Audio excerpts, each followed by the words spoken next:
18,000 పడ్డాయి. అమ్మఒడి పడ్డది.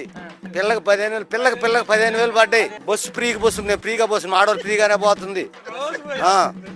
ఉచ్చి బస్సు బీకనే వస్తుంది. మరి ఇంకేమైనా కావాలా నీకు? మాకన్నీ చేస్తూనే ఉండు. అసలు చంద్రబాబు అంత మంచోడు. అన్ని పథకాలు వస్తున్నాయి. అన్ని పథకాలు వస్తున్నాయి. మా ఇంటికి వస్తున్నాయి. అందరితో నాకు తెలవదు. మా ఇంటికి వస్తున్నాయి. ఏవి రావట్లేదు అంటున్నారు చాలా మంది. వాళ్ళ కళ్ళు లేవు, నోరు లేదు. నా కళ్ళు ఉంది, నోరు ఉంది కాబట్టి నాకు వస్తున్నాయి. నిజం చెప్పాలి. ఒక పాలన ఏ పథకం ఉందో ఒక లేబర్ వచ్చి చెప్పమను. ఒక్క లేబర్ మాకు రైతుగా అసలు ఒక్క పథకం వస్తే ఎవడో చెప్పమను. ఇచ్చినాను అని. అప్పటికిప్పటికి ఏం మారింది? జగన్మోహన్ రెడ్డి గారు ఉన్నప్పుడు ఏ విధంగా ఉంది పనితీరు, ఈయన వచ్చిన తర్వాత ఏ విధంగా ఉంది? అంతా బాగానే ఉంది అంటున్నారు. పాలన చేరటానికి బాగుంది కానీ చేతులలో బాగలేదు. చూడటానికి చెల్లుల్లో బాగుంది కానీ మామూలుగా అయితే బాగలేదు.